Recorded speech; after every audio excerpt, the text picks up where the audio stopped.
Hay una experiencia que tarde o temprano tiene todo ser humano que vive con la suficiente profundidad como para arriesgarse en algo que importa. La experiencia de caer. No la caída menor del tropiezo cotidiano que produce un momento de incomodidad y que se olvida rápidamente. La caída real. La que tiene peso. La que deja en el suelo con la pregunta genuina de si hay algo en el interior que pueda encontrar la manera de levantarse de nuevo. Puede ser la caída del fracaso en algo en lo que se invirtió profundamente. La caída de la relación que no resultó como se esperaba. La caída del proyecto que no produjo lo que debería haber producido. La caída moral en algo donde se sabía mejor pero se eligió diferente de todas maneras.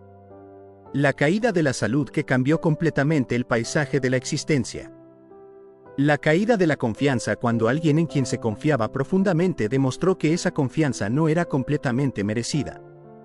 Cualquiera de esas caídas, o la combinación de varias de ellas que a veces ocurre, produce el mismo efecto fundamental: dejar en el suelo con la pregunta de ¿qué sigue? Y Dios llega hoy con una respuesta directa a esa pregunta. No con un análisis de por qué ocurrió la caída.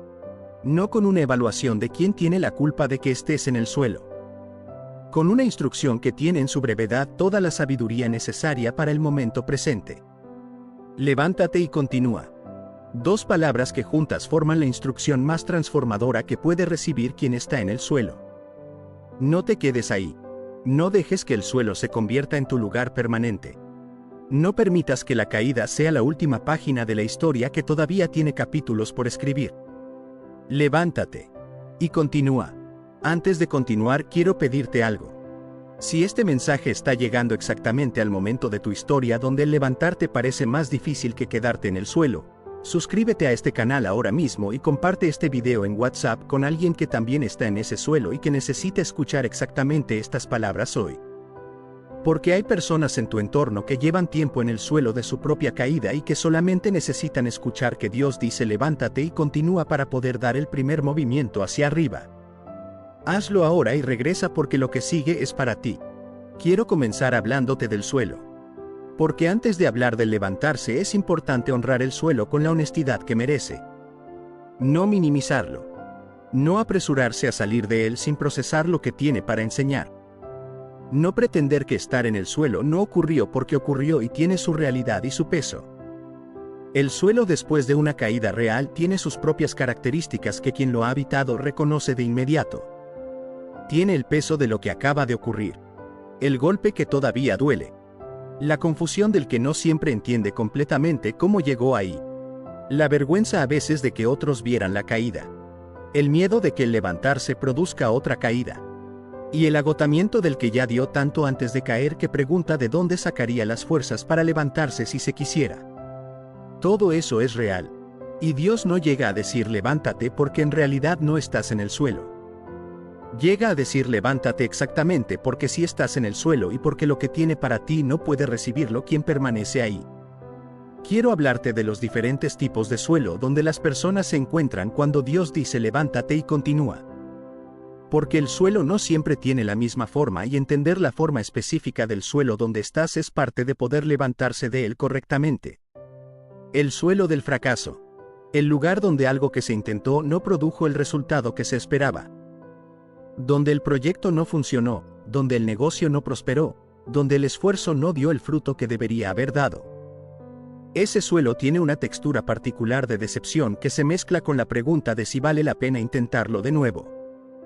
Porque el fracaso enseña cosas sobre el riesgo del intento que el éxito no siempre enseña.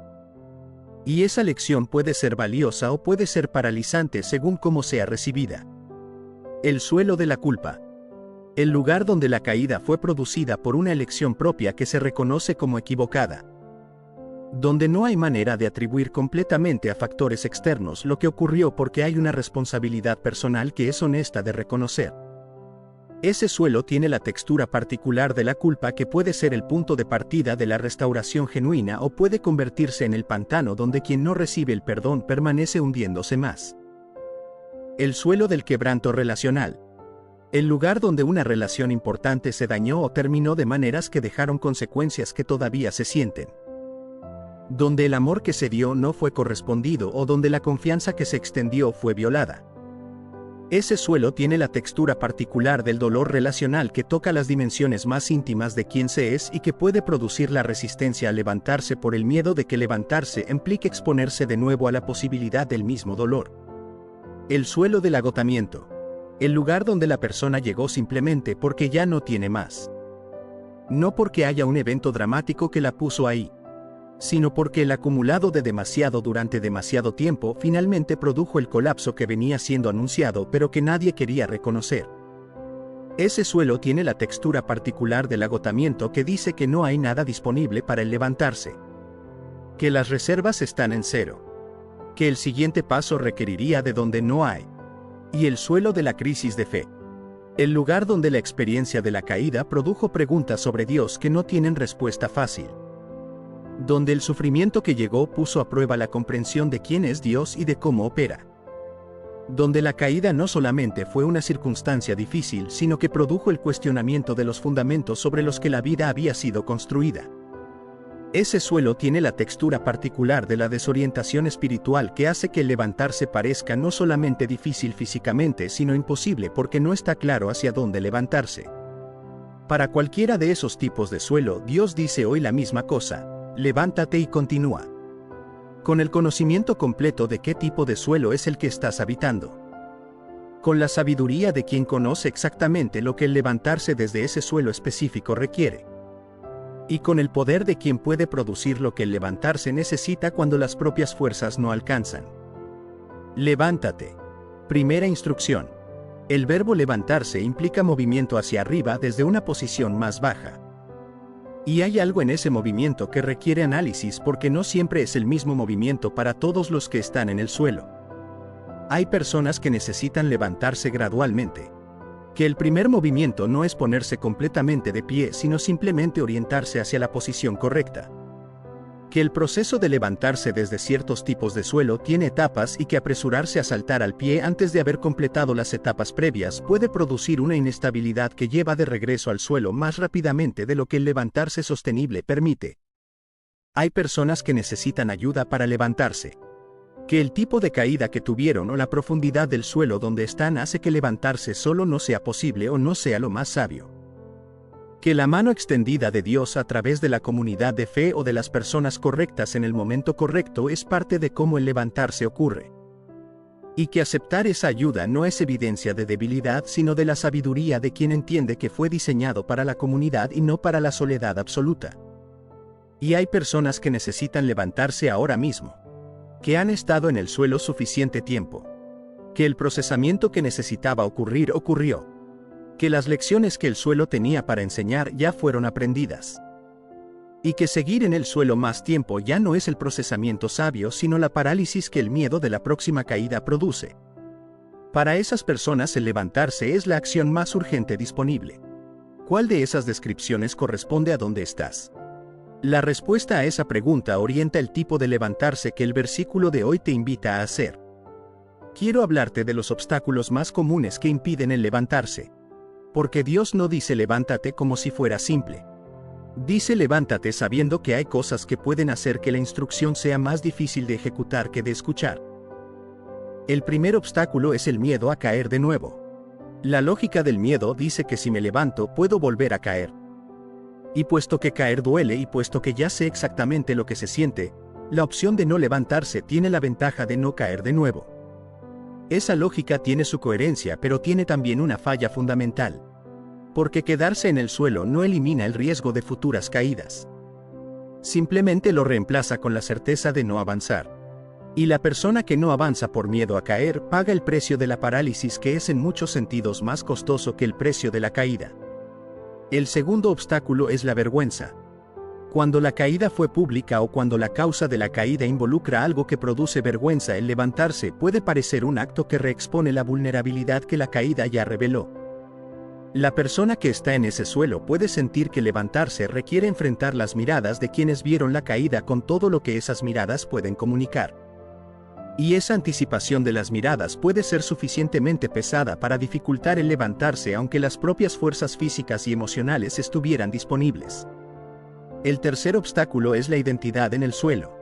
Cuando se ha estado en el suelo suficiente tiempo puede ocurrir algo que dificulta el levantarse. La identidad comienza a organizarse alrededor del estar en el suelo. La persona que lleva mucho tiempo en el suelo de la culpa puede comenzar a definirse principalmente por lo que hizo para llegar ahí.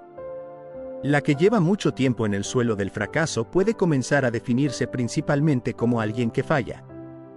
Y esa identidad construida alrededor del suelo produce una resistencia inconsciente al levantarse, porque levantarse implicaría la pérdida de una identidad que, aunque dolorosa, es familiar. El cuarto obstáculo es la falta de dirección. El continúa del mensaje de Dios implica que hay una dirección hacia la que continuar. Pero a veces el proceso de la caída produjo tanta confusión que la dirección no está clara. Y levantarse sin saber hacia dónde continuar puede producir la sensación de que el levantarse no tiene suficiente propósito para justificar el esfuerzo que requiere. Para ese obstáculo específicamente, la instrucción de Dios tiene una profundidad que merece ser recibida. Porque levántate y continúa no requiere que el destino final sea completamente claro antes de ponerse de pie. Requiere solamente el siguiente paso.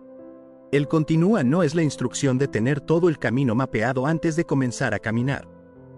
Es la instrucción de dar el siguiente paso en la dirección correcta aunque el mapa completo todavía no esté disponible. Quiero hablarte del Dios que dice levántate. Porque la instrucción adquiere un peso completamente diferente dependiendo de quién la pronuncia y desde dónde la pronuncia. Cuando Dios dice levántate, no lo dice desde la distancia cómoda del que nunca estuvo en el suelo. Lo dice quien en la persona de Jesucristo fue hasta el suelo más profundo que existe. El Getsemaní, donde el sudor se convirtió en sangre de la intensidad del peso que cargaba.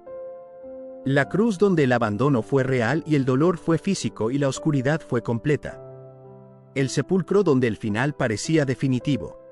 Y desde ese suelo, desde el suelo más profundo de la historia, Dios se levantó. No con las propias fuerzas de quien nunca necesitó fuerzas externas. Con el poder del Espíritu que resucita a los muertos. Y desde ese levantarse que cambió todo, declara sobre los que están en su propio suelo: levántate. Esa declaración tiene el peso de la autoridad de quien lo hizo. De quien conoce el suelo desde adentro. De quien sabe lo que el levantarse requiere y lo que produce en quien lo hace. Y de quien tiene la misma capacidad de producir el levantarse en la vida de sus hijos que la que produjo el levantarse más extraordinario de la historia. Y continúa. Segunda instrucción. El continúa es la instrucción que transforma el levantarse de un acto aislado en el reinicio de un camino.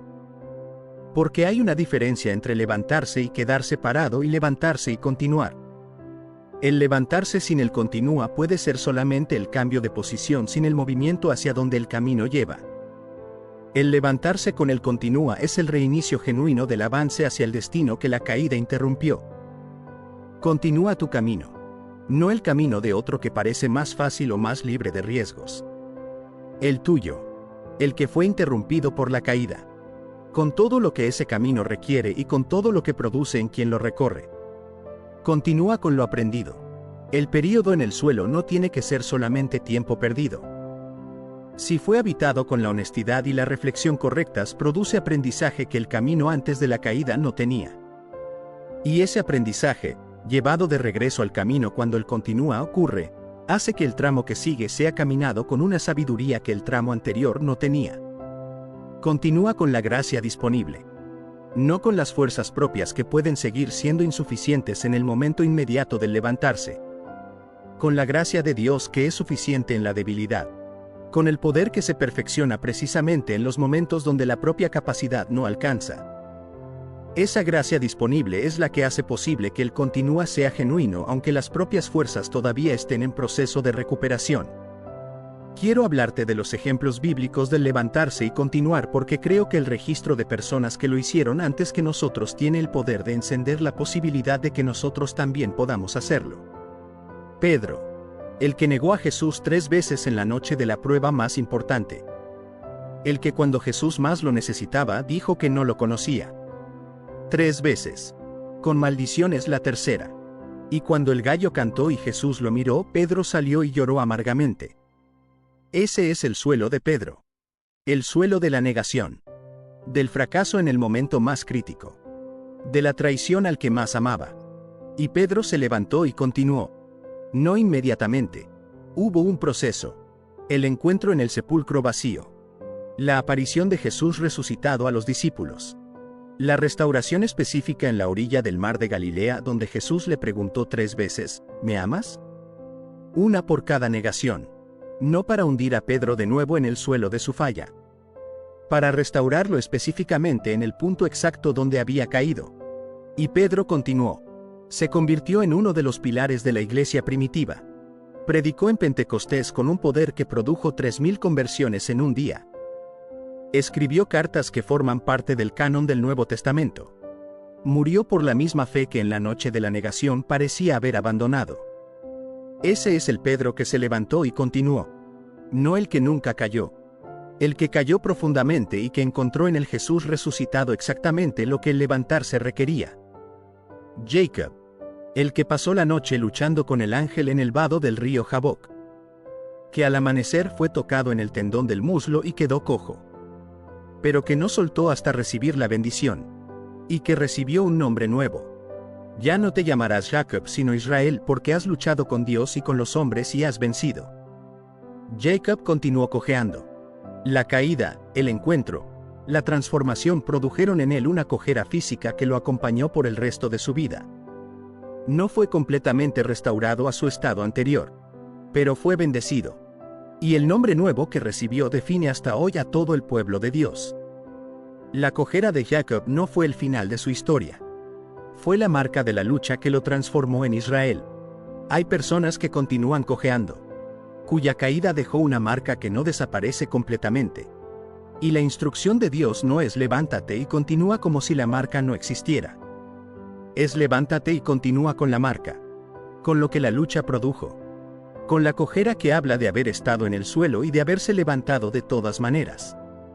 Porque esa cojera no es evidencia de derrota. Es el testimonio visible de la batalla que se peleó y de la que se salió transformado. Pablo, que antes de conocer a Cristo perseguía a la iglesia y participó en la muerte de Esteban, cuya caída, si es que puede llamarse así el estado anterior a la conversión, era el de alguien que activamente dañaba lo que después se convertiría en su razón de vivir. Y que en el camino a Damasco cayó al suelo literalmente cuando la luz de Cristo lo derribó. Y Pablo se levantó. No perfectamente desde el primer momento. Hubo el período de ceguera. Los días de procesamiento en Arabia. El proceso de ser recibido con desconfianza por los que habían conocido al Pablo perseguidor. Pero se levantó y continuó. Y el continuar de Pablo produjo la mayor parte del Nuevo Testamento, la expansión del Evangelio por todo el mundo conocido y el testimonio que sigue formando a creyentes 2000 años después. Quiero hablarte de lo que el continúa produce en quien lo elige después de la caída. Porque hay algo que solamente puede existir en la vida de quien se levantó del suelo real que no puede existir en la vida de quien nunca cayó de la misma manera. La profundidad. El que cayó y se levantó tiene una comprensión de la vida, de sí mismo y de Dios que el que nunca cayó no puede tener de la misma manera. No porque la caída sea deseable, sino porque el proceso de estar en el suelo y de encontrar en ese suelo la gracia de Dios que hace posible el levantarse produce un conocimiento experiencial de esa gracia que la teoría sola no puede proveer. La empatía. El que estuvo en el suelo puede estar con otros que están en el suelo de una manera que el que nunca estuvo no puede de la misma manera. No con la distancia del que observa el sufrimiento ajeno desde la comodidad de quien no lo conoce desde adentro. Con la presencia genuina del que conoce el territorio y que puede acompañar desde ese conocimiento. La autenticidad. El que se levantó del suelo real tiene algo en su manera de ser que el que nunca cayó no siempre tiene. Una honestidad sobre sus propias limitaciones que la invulnerabilidad no produce. Una humildad que viene no de la teoría sino de la experiencia de haber necesitado más de lo que tenía disponible. Esa autenticidad produce conexiones más reales con otros que cualquier presentación de perfecta consistencia que nunca fue probada. Y la fe probada. La fe que se sostuvo en el suelo y que encontró en el Dios del suelo la razón para levantarse tiene una solidez que la fe que nunca fue al suelo no puede igualar. Como el árbol cuyas raíces crecen más profundas en respuesta al viento que querría derribarlo, la fe que fue probada por la caída y que sobrevivió al suelo tiene raíces que pueden sostener lo que la fe sin esa prueba no podría sostener. Quiero hablarte de la gracia que hace posible el levantarse. Porque la instrucción de levántate y continúa no es la demanda de un esfuerzo moral que la persona en el suelo debe producir por sus propias fuerzas completamente agotadas. Es la invitación a recibir lo que Dios provee para que el levantarse sea posible. La gracia de Dios que hace posible el levantarse opera en múltiples dimensiones. Opera en la dimensión del perdón que libera de la culpa, que puede ser el peso más pesado que mantiene en el suelo a quien cayó por su propia elección. El perdón genuino que Dios ofrece no es la minimización de lo que ocurrió. Es la remoción real del peso de la culpa que de otra manera haría imposible levantarse completamente. Opera en la dimensión de la restauración de la identidad. El que cayó en ciertos tipos de suelo puede tener su sentido de quién es comprometido por la experiencia de la caída. Y la gracia de Dios restaura la identidad correcta que el suelo no puede quitar aunque haya intentado hacerlo. Sigue siendo el Hijo de Dios, el portador de su imagen. La persona con un propósito que ninguna caída puede eliminar. Opera en la dimensión de las fuerzas nuevas. El que está en el suelo frecuentemente llegó ahí porque las fuerzas se agotaron. Y el levantarse requiere fuerzas que las propias reservas no tienen disponibles. La gracia de Dios provee exactamente esas fuerzas. No las propias restauradas al nivel anterior. Fuerzas nuevas. De una fuente que no se agotó cuando las propias se agotaron. Fuerzas que hacen posible el siguiente paso aunque el inventario propio de energía y motivación diga que no hay de dónde. Y opera en la dimensión de la dirección. El continuar requiere una dirección hacia la cual continuar. Y la gracia de Dios ilumina esa dirección cuando la confusión de la caída la oscureció. No siempre con la claridad del mapa completo, pero con la luz suficiente para el siguiente paso. La lámpara a los pies que el salmista describe. No el reflector que ilumina kilómetros hacia adelante. La luz suficiente para el siguiente paso en la dirección correcta. Levántate y continúa. Esas son las palabras de Dios para ti hoy. No como la demanda de que hagas algo que no tienes los recursos para hacer. Como la invitación a recibir lo que Él provee para que el levantarse sea posible y para que el continúa sea sostenible. El suelo donde estás no es tu destino. Es el punto de partida del siguiente tramo del camino. El tramo que se camina con lo aprendido en el suelo. Con la gracia que Dios proveyó para levantarse. Con la identidad restaurada del que sabe que ninguna caída tiene la última palabra sobre quién es ni sobre lo que puede llegar a ser. Proverbios 2:4-1-6 lo dice con la precisión de quien conoce perfectamente la experiencia humana. Porque 7 veces cae el justo y vuelve a levantarse. No una sola vez. 7. Y él vuelve a levantarse que sigue a cada caída es la descripción del patrón de la vida del justo. No que nunca cae. Que cada vez que cae se levanta. Ese es el patrón al que Dios te invita hoy. No la promesa de que no habrá más caídas en el camino que viene. La certeza de que cada caída tiene un levantarse correspondiente. Que el suelo nunca es el destino. Que el continúa siempre tiene una dirección hacia la que moverse. Y que el Dios que dice levántate y continúa tiene el poder de hacer exactamente lo que dice.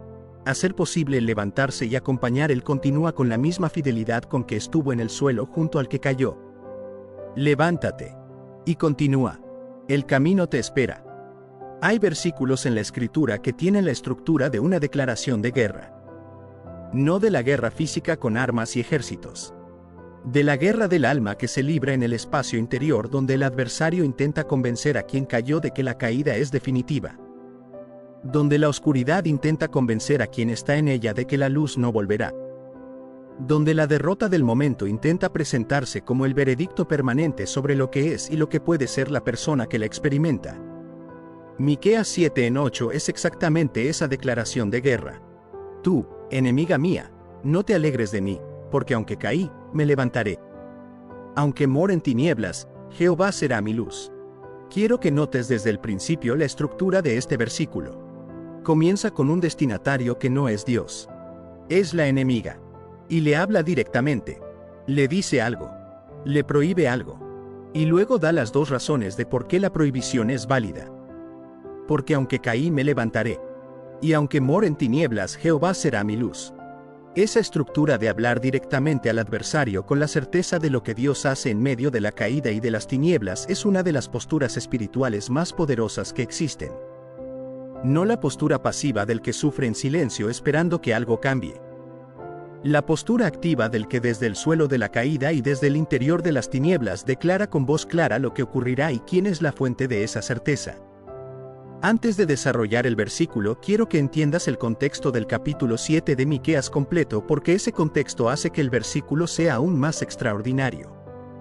Los versículos anteriores al 8 son de una honestidad desconcertante sobre el estado del pueblo. Miqueas describe la corrupción que lo rodea, el príncipe que pide dones, el juez que juzga por recompensa, el poderoso que dicta el agravio de su alma, la corrupción en las relaciones más cercanas. No confíes en amigo ni en príncipe. De la que duerme en tu seno cuídate. Porque el hijo deshonra al padre, la hija se levanta contra la madre. Ese es el contexto. La corrupción que rodea al que habla. La traición de los más cercanos. La sensación de que no hay en quien confiar. Y desde ese contexto de desolación total, desde ese lugar donde todo a su alrededor habla de ruina y de traición, el profeta llega al versículo 8 y hace una declaración que contrasta completamente con todo lo que lo precedió. Tú, enemiga mía, no te alegres de mí. Primera parte. Quiero habitar en la expresión tu enemiga mía porque creo que en ella hay algo que frecuentemente se pasa por alto. El profeta está reconociendo la existencia de una enemiga. No está en negación sobre la realidad de quien se opone. No está pretendiendo que no hay nada que lo amenaza. Lo reconoce directamente. Tú, enemiga mía. Hay una valentía en ese reconocimiento directo que vale la pena notar.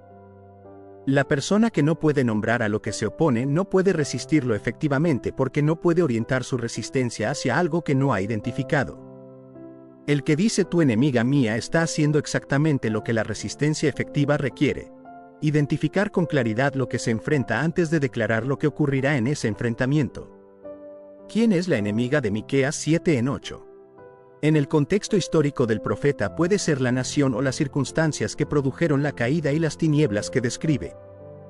En el contexto más amplio de la aplicación del versículo a la vida de quien lo recibe hoy, la enemiga puede tomar diferentes formas. Puede ser el adversario espiritual que el apóstol Pedro describe como el que anda como león rugiente buscando a quien devorar. Puede ser la circunstancia que se opone al avance del propósito. Puede ser la voz interna del desánimo y la duda que en los momentos de mayor debilidad habla más fuerte. Puede ser la situación que parece tener el poder de definir el resultado. Cualquiera que sea la forma que toma la enemiga en la experiencia específica de quien recibe este versículo, la instrucción es la misma. No le dé el gozo de que tu caída sea el punto final de tu historia.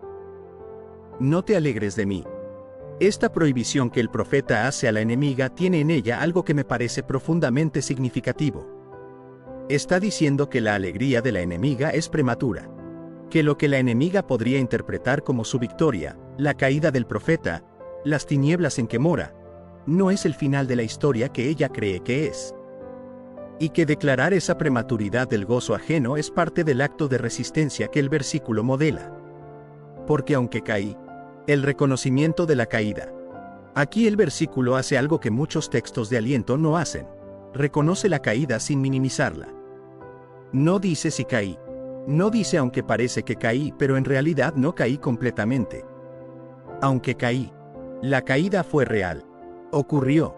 No hay negación de su realidad. Esa honestidad sobre la caída es parte de lo que hace el versículo tan poderoso. Porque la resistencia que no reconoce la realidad de lo que enfrenta tiene una fragilidad que la resistencia honesta no tiene.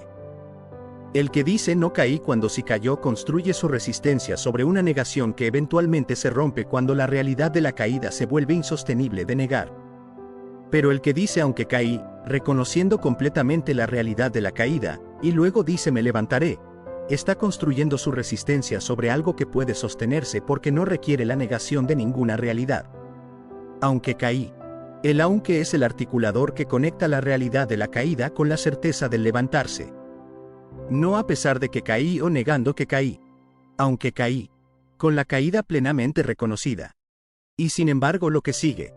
Me levantaré. La declaración central. Este es el corazón del versículo y de todo lo que hace que sea una declaración de guerra en lugar de simplemente una lamentación. No me estoy levantando. No espero levantarme si las condiciones mejoran. Me levantaré. Tiempo futuro de certeza. La declaración del que desde el suelo de la caída ya sabe lo que ocurrirá, porque lo que ocurrirá no depende de las circunstancias sino del carácter de quien es la fuente de la certeza. Me levantaré. No lo dice porque en el momento presente las fuerzas estén disponibles para hacerlo. Puede estar en el momento de menor disponibilidad de fuerzas propias que haya tenido en su vida. No lo dice porque las circunstancias sean favorables para el levantarse. Las circunstancias del capítulo 7 de Miqueas están lejos de ser favorables. Lo dice porque hay algo más sólido que las fuerzas propias y que las circunstancias favorables como fundamento de la certeza. Y ese algo más sólido es el carácter y el poder de Jehová. Quiero hablarte del me levantaré desde el ángulo de quién es el que hace la declaración. Porque hay personas que al leer me levantaré sienten que esa declaración es para personas con cierto nivel de fe o de fortaleza espiritual que ellas no tienen en el momento presente. Miqueas no hace esta declaración desde una cima espiritual. La hace desde el suelo. Desde las tinieblas. Desde el contexto de traición y de corrupción que describió en los versículos anteriores. No está en la cima declarando que si alguna vez cayera se levantaría. Está en el suelo declarando que aunque cayó se levantará. La declaración viene del suelo, no de la cima.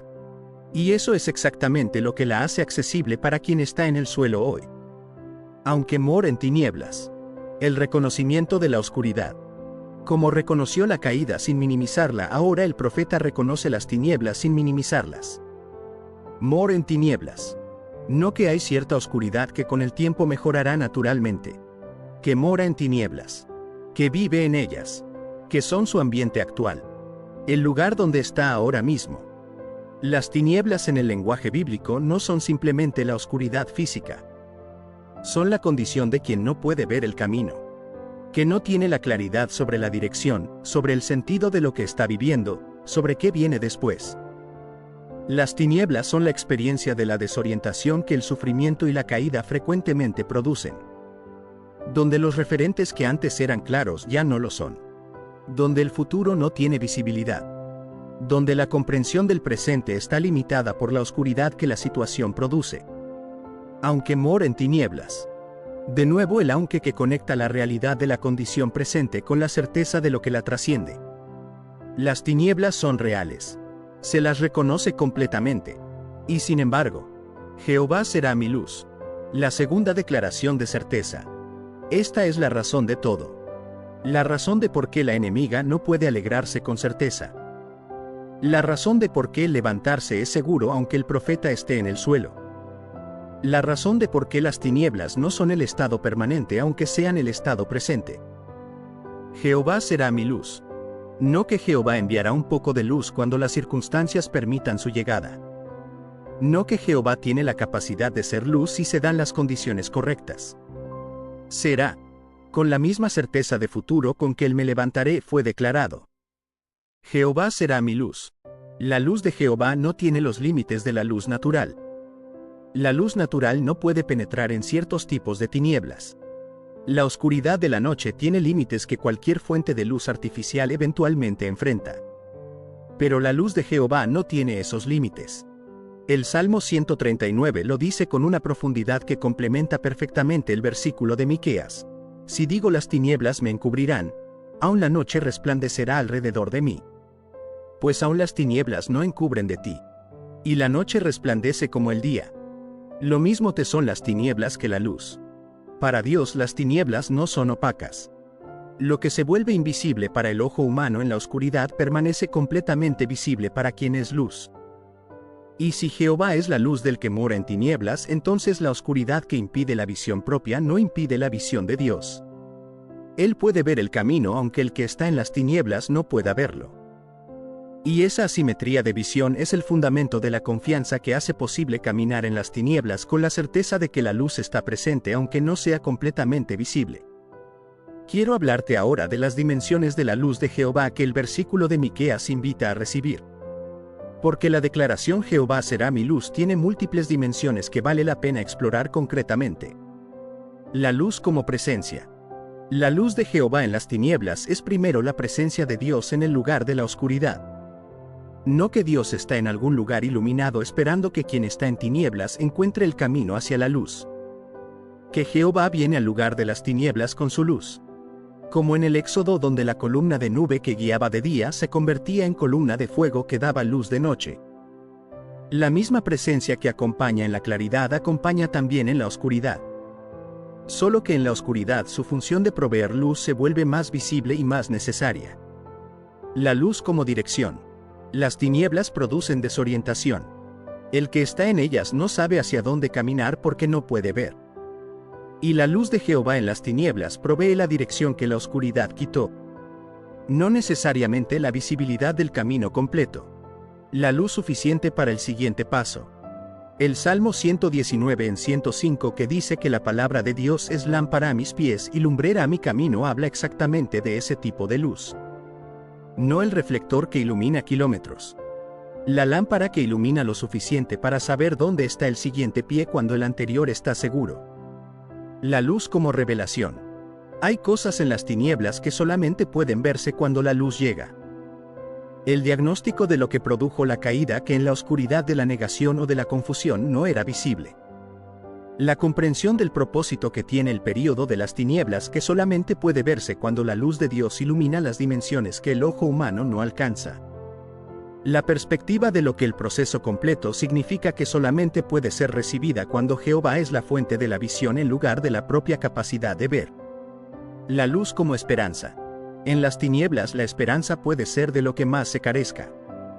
Porque la esperanza requiere poder ver suficientemente hacia adelante para creer que lo que viene es diferente de lo que hay ahora. Y cuando las tinieblas quitaron esa visibilidad, la esperanza puede sentirse imposible de sostener. Pero la luz de Jehová restaura la capacidad de ver hacia adelante con la visión que Él provee. No la visión de las circunstancias, sino la visión de sus promesas. No la visión del presente, sino la visión del destino que quien es la luz conoce completamente. Quiero hablarte del contexto más amplio de Miqueas 7 porque los versículos que siguen al versículo 8 revelan cómo se desarrolla la historia del que hizo la declaración. Y ese desarrollo es extraordinariamente iluminador. Los versículos 9 y 10 dicen: La ira de Jehová soportaré porque pequé contra él hasta que juzgue mi causa y haga mi juicio. Él me sacará a luz. Veré su justicia. Y mi enemiga lo verá y la cubrirá vergüenza. La ira de Jehová soportaré porque pequé contra él. Esa es la honestidad completa que el levantarse genuino requiere. No solamente el reconocimiento de la caída externa. El reconocimiento de la responsabilidad propia en ella. El que dice aunque caí sin examinar honestamente qué parte tuvo en esa caída no está completamente preparado para el levantarse sostenible. Pero el que puede decir con la honestidad de Miqueas, pequé contra él, está en la postura correcta para recibir lo que sigue. Hasta que juzgue mi causa y haga mi juicio. La espera confiada en el juicio justo de Dios. La certeza de que el caso tiene juez y que ese juez tiene la información completa y el carácter correcto para producir el resultado justo. Esa confianza en el juicio de Dios libera de la necesidad de defenderse uno mismo con la urgencia del que siente que si no lo hace nadie lo hará. Él me sacará a luz. El cumplimiento de lo que el versículo 8 declaró. Jehová será mi luz, se convierte en él, me sacará a luz. La luz que Jehová prometió ser produce el resultado visible de la salida de las tinieblas. Del interior de la oscuridad hacia la luz donde el juicio justo de Dios puede ser visto. Y veré su justicia. La confirmación de que lo que se creyó en las tinieblas era verdadero. Que Jehová es justo. Que la causa tiene resultado. Que la espera tenía fundamento. Y mi enemiga lo verá y la cubrirá vergüenza. El cierre del ciclo que comenzó con tu enemiga, mía, no te alegres de mí. La enemiga que se alegró prematuramente verá lo que produce la luz de Jehová en la vida de quien declaró que aunque cayó se levantaría. Y la vergüenza que la cubrirá será el resultado de haber celebrado prematuramente una derrota que nunca fue definitiva. Quiero hablarte de la aplicación personal de Miqueas 7 en 8 en la vida de quien lo recibe hoy. Porque el versículo no es solamente un texto histórico sobre la experiencia de un profeta del siglo VIII a.C. Es una declaración que puede ser genuinamente propia para cualquier persona que está en su propio suelo de caída y en sus propias tinieblas. La primera aplicación es la identificación honesta de la caída y de las tinieblas. Sin minimización y sin exageración. Aunque caí. Aunque moro en tinieblas. ¿Cuál es tu caída específica? ¿Cuáles son las tinieblas que describes honestamente? Nombrarlas con honestidad es el primer movimiento que hace posible recibir lo que el versículo declara sobre ellas. La segunda aplicación es la prohibición activa a la voz que quiere convencer de que la caída es definitiva. Tú, enemiga mía, no te alegres de mí. No como fórmula mágica. Como la postura activa del corazón que se niega a dar por definitivo lo que Dios no declaró definitivo. Que resiste la interpretación de la caída y las tinieblas como el veredicto permanente sobre lo que es y lo que puede ser. La tercera aplicación es la declaración personal del me levantaré. No esperando a sentir las fuerzas disponibles para hacer la declaración con convicción emocional completa. Haciendo la declaración desde el suelo. Con la caída reconocida. Con las tinieblas reconocidas. Y sin embargo declarando con el fundamento del carácter de Dios y no de las circunstancias. Me levantaré. Y la cuarta aplicación es la recepción activa de Jehová como la luz en las tinieblas.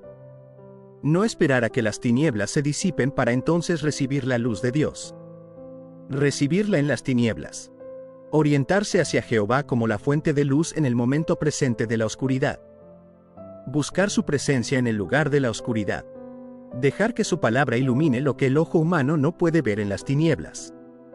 Confiar en que la dirección que provee es suficiente para el siguiente paso aunque el camino completo no sea todavía visible. Quiero hablarte también de Jesús y Miqueas 7:8.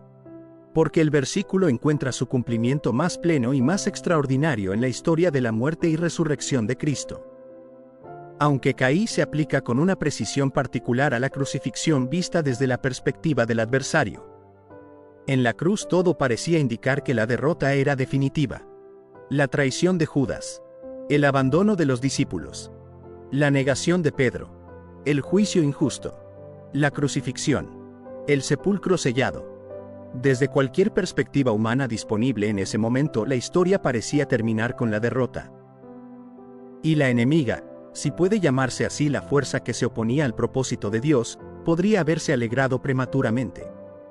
El capítulo parecía cerrado. La piedra estaba puesta.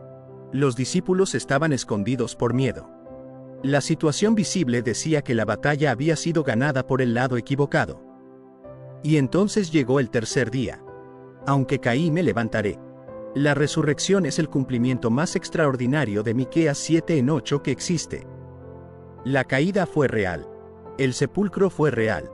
Las tinieblas del período entre la crucifixión y la resurrección fueron reales. Y sin embargo Jehová fue la luz. Y el me levantaré se cumplió de la manera que cambió todo. Y ese mismo patrón de caída y levantamiento que se cumplió en Cristo es el patrón que el apóstol Pablo describe en Romanos 6 como el patrón del creyente. Que si fuimos plantados juntamente con Él en la semejanza de su muerte, así también lo seremos en la de su resurrección. El patrón de la caída y del levantarse que Cristo vivió es el patrón que Dios inscribió en la vida de sus hijos. No la promesa de que nunca caerán. La certeza de que cada caída tiene su resurrección correspondiente. Tú, enemiga mía, no te alegres de mí. Porque aunque caí, me levantaré. Aunque more en tinieblas, Jehová será mi luz. Que esa declaración de Miqueas sea tuya esta semana. No recitada mecánicamente. Pronunciada con la honestidad de quien reconoce la caída y las tinieblas reales que está viviendo. Y con la certeza que no viene de las propias fuerzas ni de las circunstancias favorables, sino del carácter del Dios que prometió ser luz en las tinieblas y que tiene el poder de producir el levantarse que declaró.